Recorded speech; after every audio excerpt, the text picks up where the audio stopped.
Hola, muy buenos días a todos. Hoy les vamos a exponer acerca de nuestra review del modelamiento in silico de crecimiento tumoral.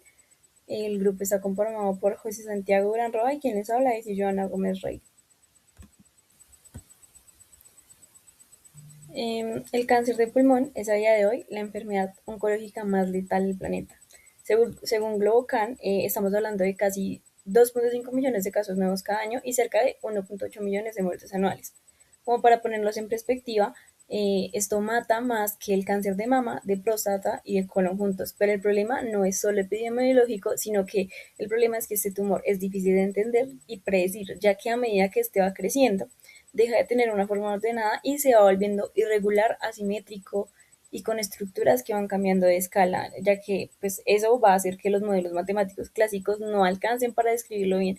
Y si no lo podemos modelar bien, tampoco vamos a poder predecirlo con tanta precisión.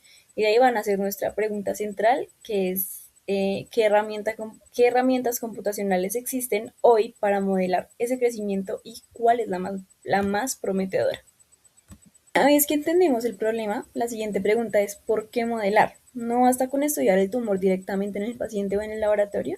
Y la respuesta es que los modelos in silico, es decir, por computador, nos van a permitir hacer algo que no podemos hacer en vivo, que es simular cómo crece el tumor bajo distintas condiciones, probar hipótesis y hacerlo también a un costo muy bajo. Ahora bien, pues no todos los modelos son iguales, ya que los modelos tradicionales, como las ecuaciones logísticas o las de Gompertz, son fáciles de usar, pero son muy limitados, ya que asumen que el tumor crece de forma suave y ordenada, lo cual sabemos que no es cierto.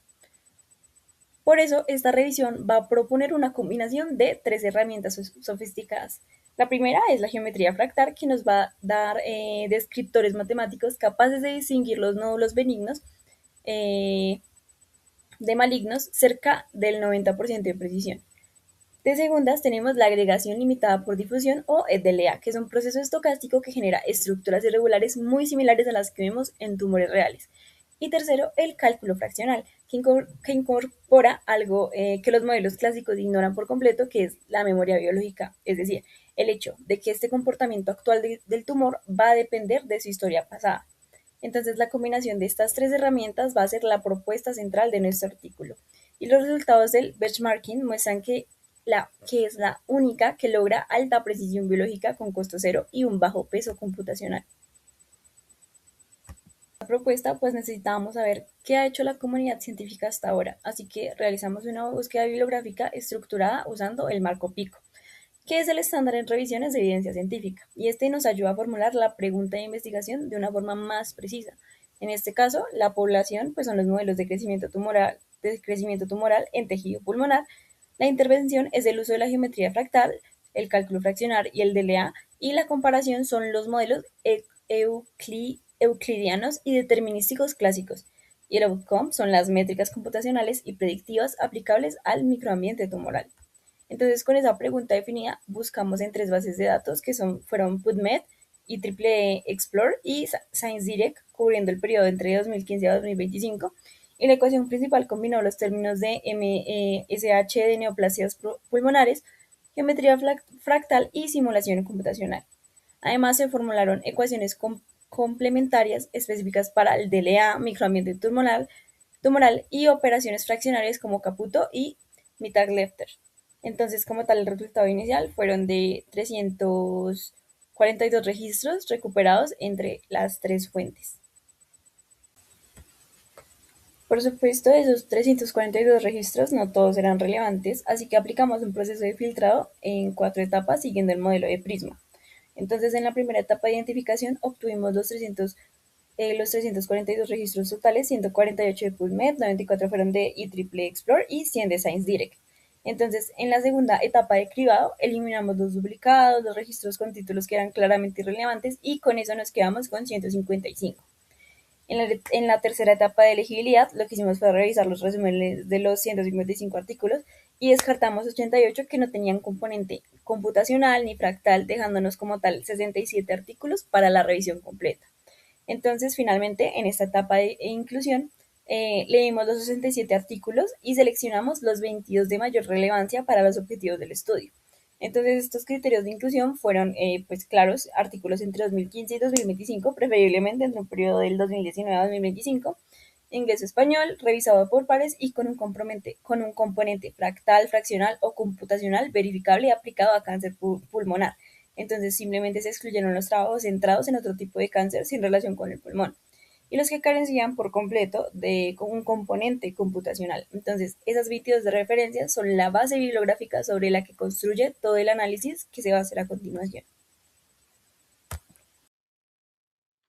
Ahora veremos una de las partes más importantes del review, que es el benchmarking técnico. En esta etapa quisimos comparar distintas tecnologías de modelado tumoral, pero no nos interesaba únicamente cuál era la más precisa, sino también cuál era la más viable para la investigación académica. En este contexto, encontramos una tensión muy interesante, y es que los modelos más precisos normalmente eran los más costosos y pesados computacionalmente hablando. Esto nos indica una limitación que hay hoy en día con la tecnología y el procesamiento que tienen los computadores comerciales o los propios servidores. Y es que no se puede colocar un modelo muy pesado, ya que si meten muchas variables, el procesamiento y el tiempo en el que se ejecutarán estos software o sistemas será muy prolongado y no será viable una investigación para este fin. Podemos ver muchos ejemplos, y es que el de Deep Learning, aunque sea muy preciso, demora mucho tiempo y exige mucho computacionalmente. También otros como autómatas celulares o psicocélulas, que lo que hacen es simular su comportamiento, pero exigen bastante a los procesamientos y las tarjetas de video que procesen esta simulación. Así que, por eso la propuesta basada en fractales resultó bastante interesante porque lograba un equilibrio entre el realismo biológico, que es estocástico, y el bajo costo y accesibilidad computacional para que los investigadores puedan acceder a esto y posteriormente poder ser de libre mercado y poder exponerlo en diferentes circunstancias, tanto clínicas como investigativas. Después del benchmarking, quisimos verificar si esta combinación de tecnologías ya existían protegidas bajo el derecho a la propiedad intelectual o copyright. Bajo este análisis de patentes encontramos diferentes metodologías, combinación de métodos y escaneos que se realizaban en diferentes investigaciones. Bajo las más interesantes encontramos tres. La primera, que es un método de un sistema de caracterización de tumores, que es bajo un sistema de análisis de PET-CT y unas ecuaciones de reacción y difusión y una simulación tumoral matemática, logran la identificación de un crecimiento y patrón de actividad en tumores cerebrales. Esto les permitió tener una aproximación a tejido circundante afectado, pero más no un crecimiento prolífero en tejido no regular, ya que como crecía alrededor de la corteza, ese crecimiento podría llegar a ser predecible. El siguiente es un, es un análisis por bioelectrónica con un tumor en terapia. Esto se logró bajo un sistema embebido en monitoreo en tiempo real. Esto con diferentes puntos y pinzas digitales. Esto lograba dar un mapa virtual de cómo era su proliferación y tejido afectado alrededor y posibles afectaciones posibles que llegaba a tener por su difusión, por su bioimpedancia y caminos de corrientes que ya eran afectados por el crecimiento, pero no indicaba cómo podía crecer a partir de las ramificaciones que tenían que no eran principales. Así que ese método, aunque nos parece interesante, pues también no nos llegó como a indicar sobre el uso de los fractales en este campo. Y el último, que es el de histopatologías de imágenes. Aquí lo más impactante es lo visual, ya que por medio de una lectura profunda con inteligencia artificial, mapas de calor y clasificación de tejidos, lograron tener una aproximación muy buena a la que no nos interesa, y es un crecimiento que se puede llegar a tener a través de la frontera de los tejidos hacia la proliferación con circundancia a puntos con mayores nutrientes que se pueden tener en los tejidos. Más que eso, no pudimos encontrar un análisis de fractales que se implementaran en este campo. Así que nosotros con nuestra propuesta vimos muy viable seguir con este ejercicio de investigación. Pero ¿por qué unimos fractales, en especial DLA, con cálculo fraccional para este tipo de análisis y propuesta? Es que el crecimiento cancerígeno es un crecimiento no regular, estocástico tirando a la teoricidad completa. ¿Qué pasa? Las herramientas convencionales no cumplen una estructura o una formación de esta capacidad. Así que un fractal DLA cumple con todas estas características de ser un crecimiento estocástico y que crezca a partir de las ramas. Así que eso nos da muchos puntos positivos para poder implementar esta herramienta. Pero ¿por qué hacer un cálculo fraccional? Y es que, como no es una estructura regular, necesitamos encontrar nosotros una forma de medir como es su progreso y desarrollo.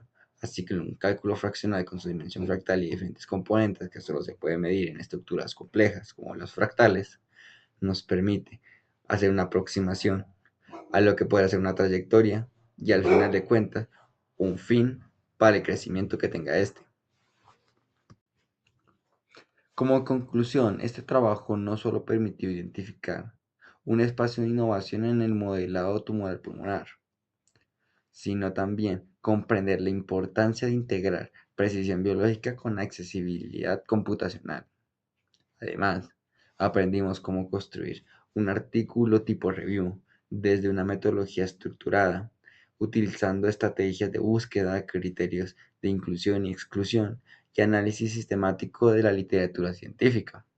También fue muy importante aprender herramientas de análisis tecnológico como el benchmarking técnico y la casa de la calidad, porque permitieron comparar tecnologías no solo desde la teoría, sino también desde la viabilidad, costo, madurez y aplicación real.